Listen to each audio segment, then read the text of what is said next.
बिस्मिल्लाहिर्रहमानिर्रहीम अस्सलाम वालेकुम। Welcome to SWS learn only YouTube channel. कैसे आप सब? मुझे उम्मीद है कि आप सब खैरियत से होंगे। आज की वीडियो में इंशाल्लाह हम स्ट्रक्चर ऑफ अल्कीन्स के बारे में पढ़ेंगे। वीडियो स्टार्ट करने से पहले जो स्टूडेंट मेरे चैनल पे नए, मेरे चैनल को सब्सक्राइब कर ले ताकि हर आने वाली वीडियो का नोटिफिकेशन आपको मिल सके।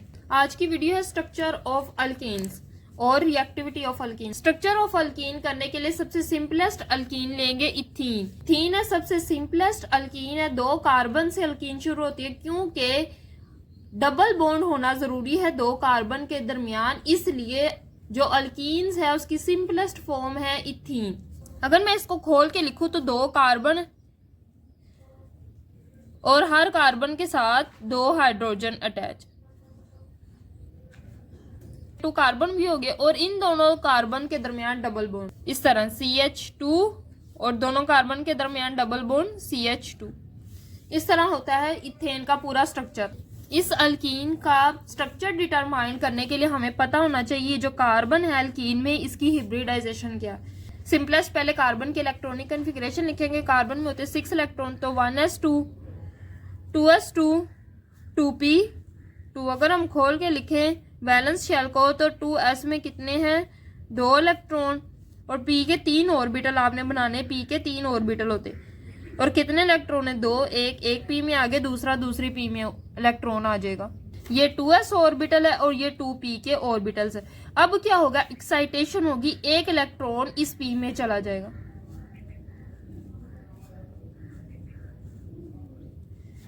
एक 2s का इलेक्ट्रॉन एक्साइट करके 2p में आ गया और बाकी 2 इलेक्ट्रॉन वैसे के वैसे। अब देखो तो हम देखें एक जो कार्बन है इसने कितने बॉन्ड बनाए, 1 2 3 4 बॉन्ड बनाए। अब देखो इसने एक डबल बॉन्ड बनाया और बाकी 3 का एक कार्बन के साथ बॉन्ड बनाया और 2 हाइड्रोजन के साथ बॉन्ड बनाए। तो आपने डबल बॉन्ड के अलावा बाकी बॉन्ड देखने, 1 2 और ये 3। ऊपर वाला जो डबल बॉन्ड है उसको आपने नहीं देखना, 1 2 3, क्योंकि वो पाई बॉन्ड है। हमने पढ़ा था ना कि इसका एक पाई बॉन्ड होता है और नीचे वाला सिग्मा बॉन्ड होता है। अब देखेंगे ऊपर वाला पाई बॉन्ड कैसे और नीचे वाला सिग्मा बॉन्ड कैसे। तो हमने ये 3 बॉन्ड देखे, तो इसने 3 सिग्मा बॉन्ड बनाए, 2 हाइड्रोजन के साथ 1 कार्बन के साथ। तो ये क्या करेगा, अपना 2s और 2p ये तीनों ऑर्बिटल मिलके sp2 हिब्रिडाइजेशन करेंगे। याद रखना हिब्रिडाइजेशन में पाई ऑर्बिटल्स इन्वॉल्व नहीं होते। तो एक s और 2 p मिलके sp2 हिब्रिडाइजेशन करेंगे, हाइब्रिडाइजेशन करेंगे। sp2 हाइब्रिडाइजेशन के नतीजे में 3 ऑर्बिटल बनेंगे, 3 ऑर्बिटल हाइब्रिडाइज्ड ऑर्बिटल बनेंगे, 1 2 3। तीनों में एक एक इलेक्ट्रॉन है और ये 2p वाला एक इलेक्ट्रॉन, ये 2p वाला एक ऑर्बिटल वैसे का वैसे आ जाएगा, इसको 2p ही कहेंगे। एक s और 2 p ने मिलके 3 sp2 हाइब्रिड ऑर्बिटल बनाए और ये क्या है, इक्विवेलेंट है, मतलब बिल्कुल सेम है। जिस भी एटम की sp2 हिब्रिडाइजेशन होती है तो sp2 हिब्रिडाइजेशन के नतीजे में 3 ऑर्बिटल्स बनते हैं, 1 2 3 है ना। तो इस तरह आपने तीनों ऑर्बिटल्स बनाने होते हैं। इस शेप को कहते हैं ट्राई एंगुलर शेप। तब देखो इसमें 2 कार्बन है, हर कार्बन की इस तरह की शेप होगी, 3 लूप्स होगी। अब देखो मैं इस कार्बन की लूप्स ड्रॉ करने लगी हूं, 3 1 2 3। अब इसी तरह इस कार्बन की 3 लूप्स ड्रॉ करो, 1 2 3। ये भी क्या है, कार्बन, और ये भी क्या है, कार्बन। 2 कार्बन हो गए। अब हर कार्बन के साथ 2 हाइड्रोजन ने बॉन्ड बनाया, तो एक यहां बॉन्ड बना लेगी हाइड्रोजन, एक यहां, इधर भी हाइड्रोजन बॉन्ड बना लेगी, इधर भी हाइड्रोजन बॉन्ड बना लेगी और इधर भी हाइड्रोजन बॉन्ड। इस कार्बन के साथ भी 2 हाइड्रोजन ने बॉन्ड बना ली, इस कार्बन के साथ भी 2 हाइड्रोजन ने बॉन्ड बना ली। अब देखो हर कार्बन के पास एक 2p अनहाइब्रिड ऑर्बिटल रह गया। देखो इन्होंने तो आपस में हाइब्रिडाइजेशन कर ली, तो ये क्या है, अनहाइब्रिड ऑर्बिटल, इसको कहेंगे अनहाइब्रिड ऑर्बिटल। तो ये जो अनहाइब्रिड ऑर्बिटल है ये क्या करेगा, इसकी परपेंडिकुलर होगा। ये जो sp2 ऑर्बिटल्स है इनके परपेंडिकुलर आएगा। किस तरह, देखो p जो होता है ना वो उसकी होती है डम्बल शेप, इस तरह p ऑर्बिटल्स। तो एक p ऑर्बिटल इस कार्बन का वो यहां आ जाएगा, इसी तरह एक p ऑर्बिटल इस कार्बन का यहां आ जाएगा। अब क्या होंगे, ये पैरेलल ओवरलैपिंग करेंगे ऊपर और नीचे से। पैरेलल ओवरलैपिंग के नतीजे में पाई बॉन्ड बनाएंगे। हमने पढ़ा था ना पैरेलल ओवरलैपिंग, जब इस तरह की ओवरलैपिंग होती है, एक ऑर्बिटल ऐसे और एक ऑर्बिटल ऐसे, इस तरह जब ओवरलैपिंग होती है तो पाई बॉन्ड की फॉर्मेशन होती है। तो इसी तरह जो अनहाइब्रिड 2p ऑर्बिटल है एक कार्बन का और दूसरे कार्बन का, आपस में पैरेलल या लेटरल ओवरलैपिंग करेंगे, जिसके नतीजे में कार्बन और कार्बन के दरमियान डबल बॉन्ड की फॉर्मेशन होगी। अब मैं देखूं तो एक ये कार्बन और एक ये कार्बन, इनके दरमियान पहले एक सिग्मा बॉन्ड बना, जो एक कार्बन का sp2 ने ओवरलैप किया और दूसरे कार्बन के sp2 ऑर्बिटल ने ओवरलैप करके सिग्मा बॉन्ड बनाया। ये क्या है, एक सिग्मा बॉन्ड। अब इसके बाद इसने दो सिग्मा बॉन्ड बनाए हाइड्रोजन के साथ, एक इस हाइड्रोजन के साथ और एक इस हाइड्रोजन के साथ। इसी तरह इसने भी दो सिग्मा बॉन्ड बनाए, एक ऊपर वाली हाइड्रोजन के साथ, एक नीचे वाली हाइड्रोजन। अब इसके बाद ये जो ओवरलैपिंग हुई है, ऊपर भी ओवरलैपिंग हुई है और नीचे भी ओवरलैपिंग, ये जो ओवरलैपिंग है इसको हम कहते हैं पाई बॉन्ड। सो ये जो ऊपर हमने शो किया, जिसको हमने हिब्रिडाइजेशन में इन्वॉल्व नहीं किया, वो है पाई बॉन्ड, जो कि लेटरल ओवरलैपिंग से फॉर्मेशन हुई है। लेटरल ओवरलैपिंग से बॉन्ड बना है, जिसे हम पाई बॉन्ड कहते हैं। सो इस तरह होता है कंप्लीट स्ट्रक्चर ऑफ अल्कीन। याद रखना sp2 हिब्रिडाइजेशन में अल्कीन की अगर बात करें तो हर कार्बन ने sp2 हिब्रिडाइजेशन की होती है। sp2 हिब्रिडाइजेशन करके वो 3 ऑर्बिटल्स बनाता है, 1 2 3, बस आपने 3 ऑर्बिटल बनाने किसी भी तरह। और ये जो शेप बनती है ना, इसको कहते हैं trigonal planar shape, trigonal planar. हर कार्बन की जो अरेंजमेंट होती है ना, वो ट्राइगोनल प्लेनर होती है। ये हमने चैप्टर 3 में पढ़ा था, जब भी sp2 हिब्रिडाइजेशन होती है ट्राइगोनल प्लेनर ज्योमेट्री बनती है। सो हर कार्बन के इर्द गिर्द ट्राइगोनल प्लेनर अरेंजमेंट होती है, इस तरह होगी हर कार्बन की, आपने याद रखना है। इसी तरह sp2 हिब्रिडाइजेशन से 3 ऑर्बिटल बनेंगे और ट्राइगोनल प्लेनर ज्योमेट्री होगी, और एक ऑर्बिटल जो अनहिब्रिडाइज रह जाएगा वो पैरेलल ओवरलैपिंग से आएगा, वो परपेंडिकुलर होगा इन सारे ऑर्बिटल्स के। और इनके दरमियान जो बॉन्ड होता है ना, वो अप्रोक्सीमेटली 120 होता है। ये भी हमने sp2 हिब्रिडाइजेशन में पढ़ा था चैप्टर 3 में, कि जब भी sp2 हिब्रिडाइजेशन होगी हर ऑर्बिटल के दरमियान 120 का एंगल होगा। तो आप यहाँ शो कर सकते हैं कि इस हाइड्रोजन और इस हाइड्रोजन के दरमियान 120 का बॉन्ड एंगल है। ये सिंपलेस्ट स्ट्रक्चर है अल्कीन का। बस आपने याद रखना अल्कीन में हमेशा sp2 हिब्रिडाइजेशन ही होगी। हमने अल्केन में पढ़ा था कि उसमें sp3 हिब्रिडाइजेशन होती है, क्योंकि उसमें सारे सिग्मा बॉन्ड बनते हैं, 4 के 4 सिग्मा बॉन्ड बनते हैं। लेकिन इसमें 3 सिग्मा बॉन्ड बनते हैं और एक पाई बॉन्ड की फॉर्मेशन होती है, इसलिए एक ऑर्बिटल अनहिब्रिडाइज रह जाता है, उसको हम हिब्रिडाइजेशन में इन्वॉल्व नहीं करते। अब हम पढ़ते हैं रिएक्टिविटी ऑफ अल्कीन के बारे में। तो अल्कीन जो होता है वो ज्यादा रिएक्टिव होता है as compare to alkanes. Alkene ज्यादा रिएक्टिव होते हैं as compare to alkanes. Alkane की मैं सबसे सिंपलेस्ट एग्जांपल लेती हूँ, मीथेन। उसमें कार्बन होता है और उसके इर्द गिर्द चारों हाइड्रोजन होते हैं और सिर्फ सिग्मा बॉन्ड ही होते हैं। तो सिग्मा बॉन्ड जो होता है ना, वो ज्यादा स्ट्रॉन्ग होता है। अगर मैं अल्कीन की बात करूं तो अल्कीन की सिंपलेस्ट फॉर्म है इथीन, 2 कार्बन के दरमियान डबल बॉन्ड, इधर भी हाइड्रोजन इधर भी हाइड्रोजन। ये जो पाई बॉन्ड है इसको हम इस तरह शो करते हैं, ऊपर और नीचे। तो ये जो पाई बॉन्ड होता है ना, ये वीक होता है as compare to sigma bond. इसमें एक सिग्मा बॉन्ड होता है और एक पाई बॉन्ड होता है, और इसमें सारे के सारे सिग्मा बॉन्ड होते हैं। आपने याद रखना अल्केन में सारे के सारे सिग्मा बॉन्ड होते हैं और अल्कीन में एक पाई बॉन्ड होता है। अभी हमने ऊपर पढ़ा कि किस तरह पाई बॉन्ड की फॉर्मेशन होती है अल्कीन में। तो ये जो पाई बॉन्ड है वो वीक होता है। पाई बॉन्ड जो है वो वीक होता है as compare to sigma bond, weak as compare to sigma bond.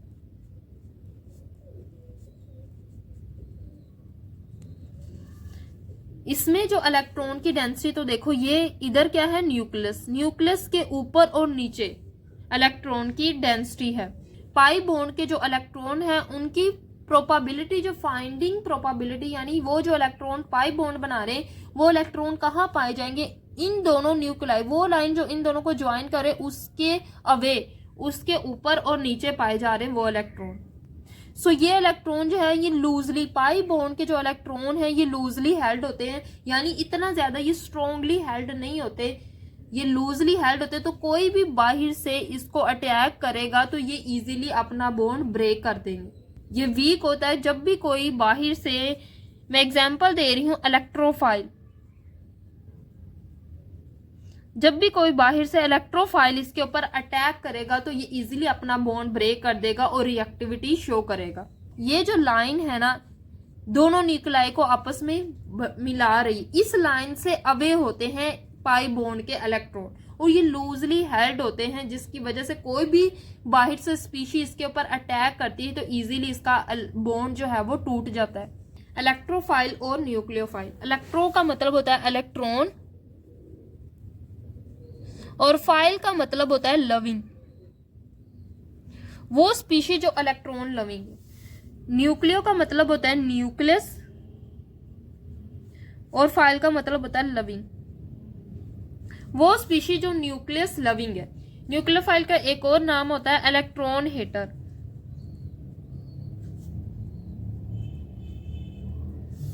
ये इलेक्ट्रॉन को हेट करता है, लेकिन जो इलेक्ट्रोफाइल है ये इलेक्ट्रॉन को लव करता है, इलेक्ट्रॉन लविंग है। तो ये वो स्पीशी होगी जो इलेक्ट्रॉन को एक्सेप्ट करेगी, क्योंकि ये इलेक्ट्रॉन लविंग है तो ये इलेक्ट्रॉन को इजीली एक्सेप्ट करेगी। सो ये इलेक्ट्रॉन लविंग है इसलिए ये इलेक्ट्रॉन के पेयर को इजीली एक्सेप्ट करते हैं। सो इलेक्ट्रोफाइल वो स्पीशी होगी जो इलेक्ट्रॉन पेयर को एक्सेप्ट करेगी, जो एक्ट करेगी as a electron pair acceptor, acceptor के तौर पर एक्ट करेगी। बस आपने याद रखना इलेक्ट्रोफाइल मतलब इलेक्ट्रॉन लविंग है तो ये इलेक्ट्रॉन पेयर को इजीली एक्सेप्ट करेगी, इसलिए ये एक्सेप्टर है। न्यूक्लियोफाइल आएगा तो ये इलेक्ट्रॉन हेटर है, इलेक्ट्रॉन ये पसंद नहीं करता, तो ये क्या करेगा अपने भी जो इलेक्ट्रॉन है उसको भी डोनेट कर देगा, उसको भी दे देगा। आपने नाम से याद रखना है न्यूक्लियोफाइल यानी ये न्यूक्लियस लविंग है तो इलेक्ट्रॉन हेटर है, इलेक्ट्रॉन से ये नफरत करता है, इलेक्ट्रॉन को हेट करता है। इलेक्ट्रॉन इसको पसंद नहीं है तो इजीली इलेक्ट्रॉन को दे देगा। A species that act as electron pair donor, ये क्या इलेक्ट्रॉन पेयर डोनर के तौर पर एक्ट करती है, इलेक्ट्रॉन पेयर देती है। जबकि इलेक्ट्रोफाइल है इलेक्ट्रॉन लविंग है तो ये इलेक्ट्रॉन को एक्सेप्ट करते हैं, एज अ एक्सेप्टर के तौर पर एक्ट करते हैं। जो इलेक्ट्रोफाइल होते हैं ना इनको हम रिप्रेजेंट करते हैं ई पॉजिटिव से। वही इलेक्ट्रोफाइल होंगे जिनके ऊपर पॉजिटिव चार्ज होगा, जिनके ऊपर पॉजिटिव चार्ज होता है ना उनमें इलेक्ट्रॉन की कमी होती है और वो इलेक्ट्रॉन चाहते हैं, उनके पास ये कैपेसिटी होती है वो किसी ना किसी से इलेक्ट्रॉन एक्सेप्ट कर सके। सो इलेक्ट्रोफाइल को हम इसी तरह रिप्रेजेंट करते हैं। लेकिन जो न्यूक्लियोफाइल है उनको किस तरह रिप्रेजेंट किया जाता है, न्यूक्लियोफाइल को इस तरह, ये जो है ये इलेक्ट्रॉन पेयर को डिफाइन कर रहा है, इलेक्ट्रॉन पेयर की प्रेजेंस को डिफाइन कर रहा है। अब देखो मैंने कहा न्यूक्लियोफाइल इलेक्ट्रॉन हेटर है, इनके पास पहले इतने ज्यादा इलेक्ट्रॉन होते हैं कि ये ज्यादा इलेक्ट्रॉन एक्सेप्ट करना पसंद नहीं करते, ये चाहते हैं कि जो इनके पास इलेक्ट्रॉन है वो भी डोनेट हो जाए। इसलिए इनके पास ये जो दो इलेक्ट्रॉन है ना प्रेजेंस ऑफ इलेक्ट्रॉन को शो करें, लोन पेयर को शो करें कि इनके पास इलेक्ट्रॉन पेयर होते हैं जो ये डोनेट कर सकते हैं, एज अ डोनर के तौर पर एक्ट कर सकते हैं। इसलिए इनको इस तरह रिप्रेजेंट किया जाता है और इनको इस तरह रिप्रेजेंट किया जाता है। इन दोनों का रोल आगे हम रिएक्शन ऑफ अल्कीन्स पढ़ेंगे तो इन दोनों का रोल उसमें आएगा। आपकी बुक में एक इंटरेस्टिंग इंफॉर्मेशन दी गई है, अल्कीन की सिंपलेस्ट फॉर्म है इथीन। तो अभी हमने इथीन के बारे में पढ़ा, सारा उसका स्ट्रक्चर और उसकी रिएक्टिविटी के बारे में पढ़ा। हमने अल्कीन की फिजिकल प्रॉपर्टीज पढ़ी तो उसमें हमने फिजिकल स्टेट में पढ़ा जो फर्स्ट 3 मेंबर है वो गैसियस स्टेट में पाए जाते हैं, यानी इथीन जो है वो गैसियस फॉर्म में होती। सो ये वो गैस है जो फ्रूट्स की राइपनिंग, फ्रूट को पकने के लिए जरूरी होते हैं, एज अ हार्मोन के तौर पर एक्ट करते हैं, हार्मोन्स के तौर पर एक्ट करते हैं। हमारी बॉडी में भी जो भी चेंजेस होती है ना वो हार्मोन्स की वजह से होती है। इसी तरह प्लांट्स भी जब पकना शुरू हो जाते हैं उनमें भी राइपनिंग होती है तो वो हार्मोन्स की तरफ, हार्मोन्स की वजह से होते हैं। तो ये जो हार्मोन्स है जो प्लांट्स में फूड राइपनिंग के तौर पर एक्ट करता है वो होता है इथीन। इथीन की प्रेजेंस में फ्रूट जो है वो शॉर्ट टाइम में राइपनिंग कर जाते हैं, यानी जल्दी पक जाते हैं, इसलिए भी इथीन बहुत ज्यादा जरूरी है। अब हम कर लेते हैं क्विक चेक 11.5। सबसे पहला क्वेश्चन है how does an alkane differ from an alkene in stability. So reactivity of alkene में हमने पढ़ा था जो अल्कीन है वो ज्यादा रिएक्टिव है as compare to alkane. Alkane जो है वो कम रिएक्टिव है और अल्कीन ज्यादा रिएक्टिव है। जो कम रिएक्टिव होता है ना वो ज्यादा स्टेबल होता है और जो ज्यादा रिएक्टिव होता है वो कम स्टेबल होता है। सो अल्केन जो होते हैं हैव ओनली सिंगल बॉन्ड, उनका सारे के सारे अल्केन्स के सिंगल बॉन्ड होते हैं। जैसे मैं मीथेन की एग्जांपल करूं तो वो सिर्फ सिंगल बॉन्ड बनाता है हाइड्रोजन के साथ, तो उसमें सारे के सारे सिंगल बॉन्ड प्रेजेंट होते हैं जिनको हम सिग्मा बॉन्ड कहते हैं, which are stronger and less reactive. जो सिग्मा बॉन्ड होते हैं बहुत ज़्यादा स्ट्रॉन्ग होते हैं और लेस रिएक्टिव होते हैं। इसी तरह अल्कीन्स की बात करें तो अल्कीन्स के पास होता है डबल बॉन्ड, एक सिग्मा बॉन्ड और दूसरा पाई बॉन्ड। सो जो पाई बॉन्ड होता है वो हमने पढ़ा था रिएक्टिविटी ऑफ अल्कीन में, वो बहुत ज़्यादा वीक होता है और ज़्यादा रिएक्टिव होता है। कोई भी स्पीशीज जब उसके ऊपर अटैक करती है तो वो इजीली ब्रेक कर जाता है, इसकी वजह से वो मोर रिएक्टिव होता है और वीक होता है, मेकिंग अल्कीन लेस स्टेबल, जिसकी वजह से जो अल्कीन है वो लेस स्टेबल होती है। सो आपने याद रखना अल्कीन जो होते हैं ज्यादा स्टेबल होते हैं क्योंकि इसमें सिग्मा बॉन्ड होते हैं, सिग्मा बॉन्ड स्ट्रॉन्गर होते हैं। अल्कीन जो होती हैं वो लेस स्टेबल होती है क्योंकि इसमें पाई बॉन्ड होता है और पाई बॉन्ड वीक होता है। क्वेश्चन बी है which of the following species is likely to act as nucleophile. Why? अच्छा, न्यूक्लियोफाइल के बारे में हमने क्या पढ़ा था? न्यूक्लियोफाइल वो स्पीशी होती है, न्यूक्लियो का मतलब न्यूक्लियस, फाइल का मतलब न्यूक्लियस लविंग, वो स्पीशी जो न्यूक्लियस लविंग है। न्यूक्लियस लविंग मतलब इलेक्ट्रॉन हेटर, ये इलेक्ट्रॉन पसंद नहीं करती इसलिए ये इलेक्ट्रॉन डोनेट कर देती है। The species that donate a pair of electron to form a bond, ये क्या करती है? इलेक्ट्रॉन का पेयर डोनेट कर देती है। अब इसमें से कौन सी स्पीशीज जो इलेक्ट्रॉन का पेयर डोनेट कर सकती है? अब H2 तो इलेक्ट्रॉन का पेयर डोनेट नहीं करेगी, वो पहले ही स्टेबल है। H+ आयंस, इसमें कोई इलेक्ट्रॉन है ही नहीं, तो ये भी क्या करेगी? जिसके ऊपर पॉजिटिव चार्ज होता है ना वो कभी भी इलेक्ट्रॉन को हेट नहीं कर सकता, वो कभी भी इलेक्ट्रॉन को डोनेट नहीं कर सकता, वो हमेशा चाहेगा कि मेरे पास इलेक्ट्रॉन आए। सो ये भी इलेक्ट्रॉन नहीं दे सकते। अब ये देखो इसके ऊपर नेगेटिव चार्ज, इसका मतलब इसके पास 2 इलेक्ट्रॉन है, ये 2 इलेक्ट्रॉन ये डोनेट कर सकता है। इसके पास नेगेटिव चार्ज है, इसके पास और इलेक्ट्रॉन रहेंगे तो ये कभी भी एक्सेप्ट नहीं करेगा, ये इलेक्ट्रॉन को हेट करेगा। जिसके पास पहले ही नेगेटिव चार्ज होता है ये इलेक्ट्रॉन को हेट करता है और अपने पास जो पड़े हुए इलेक्ट्रॉन है ना ये भी डोनेट करना चाहता है। सो OH नेगेटिव आयंस जो है ये न्यूक्लियोफाइल के तौर पर एक्ट करेगा। OH negative ion has a lone pair, इसके ऊपर 2 इलेक्ट्रॉन है। ये जो नेगेटिव चार्ज है ये एक इसने एक्स्ट्रा इलेक्ट्रॉन गेन किया, एक इसके पास पहले इलेक्ट्रॉन है। सो लोन पेयर है इसके पास और नेगेटिव चार्ज है, इसकी वजह से ये स्ट्रॉन्ग न्यूक्लियोफाइल है, इजीली इलेक्ट्रॉन पेयर को डोनेट कर सकता है। इसी तरह क्वेश्चन सी है which of the following species is likely to act as an electrophile. कौन सी स्पीशी है जो इलेक्ट्रोफाइल के तौर पर एक्ट करेगी और क्यों? इलेक्ट्रोफाइल आपने याद रखना है, इलेक्ट्रो का मतलब होता है इलेक्ट्रॉन, फाइल का मतलब होता है लविंग। इलेक्ट्रोफाइल जो है वो इलेक्ट्रॉन पेयर एक्सेप्टर है, जो इलेक्ट्रॉन को एक्सेप्ट करते हैं। तो इनमें से इन 3 स्पीशीज जो उन्होंने आपकी बुक में दी है वो है H2, H पॉजिटिव और OH नेगेटिव। इन तीनों में से हमने बताना है कौन है जो इलेक्ट्रॉन को एक्सेप्ट करेगा। H2 तो बिल्कुल भी नहीं करेगा क्योंकि वो स्टेबल है। H+ इसके ऊपर है पॉजिटिव चार्ज, H+ जो है वो इलेक्ट्रॉन को एक्सेप्ट करना ज्यादा प्रेफर करता है क्योंकि इसमें इलेक्ट्रॉन की कमी होती है। सो इसका जो है अगर हम इसकी इलेक्ट्रॉनिक कॉन्फ़िगरेशन देखें H+ की, तो हाइड्रोजन के पास वैसे 1 इलेक्ट्रॉन होता है, उसकी इलेक्ट्रॉनिक कॉन्फ़िगरेशन होती है 1s1। H+ का मतलब इसके पास जो 1 इलेक्ट्रॉन था वो भी इसने निकाल दिया, सो 1s 0 है, इसके s में 0 इलेक्ट्रॉन है।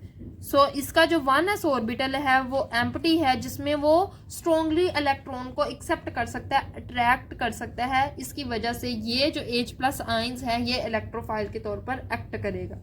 सो ये थी आज की वीडियो। मुझे उम्मीद है कि आपको वीडियो पसंद आई होगी। वीडियो अच्छी लगी तो वीडियो को लाइक करें, मजीद इसी तरह की वीडियोस के लिए मेरे चैनल को सब्सक्राइब करें।